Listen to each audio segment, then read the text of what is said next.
அஸ்ஸலாமு அலைக்கும் வரஹ்மத்துல்லாஹி வரகாத்துஹு. ஜபல் உஹத் மலையில் நம்ம இப்போ இருக்கிறோம். ஜபல் உஹதின் யுஹிப்புனா வ நஹ்னு நுஹிப்புஹு. ஜபல் உஹது மலை நம்மை நேசிக்கிறது, உஹது மலையை நாம் நேசிக்கிறோம் என்றார்கள் நபிகள் நாயகம் ஸல்லல்லாஹு அலைஹி வஸல்லம்.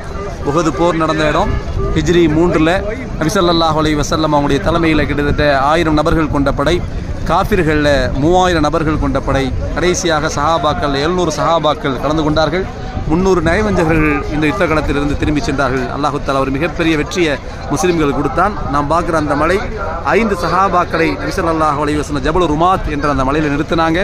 அந்த மலையிலிருந்து அவர்கள் இறங்கி வந்த காரணத்தால் ஒரு மிகப்பெரிய தோல்வியையும் இந்த போரில் முஸ்லிம்கள் சந்தித்தார்கள். அந்த உஹது போர் நடந்த இடத்திலும் 70 சஹாபாக்கள் கொல்லப்பட்டிருக்கிற ஷுஹதா உஹத் என்ற அந்த 70 சஹாபாக்கள் அடக்கப்பட்டிருக்கிற அந்த மக்பராவை பார்க்குறோம். அங்கே ஹம்ஸா ரலியல்லாஹு அன்ஹு, முஸாப் இப்னு உமைர் ரலியல்லாஹு அன்ஹு போன்ற மூத்த சஹாபாக்களும் அடங்கியிருக்கிறார்கள். அஸ்ஸலாமு அலைக்கும் வரஹ்மத்துல்லாஹி வபரகாத்துஹு.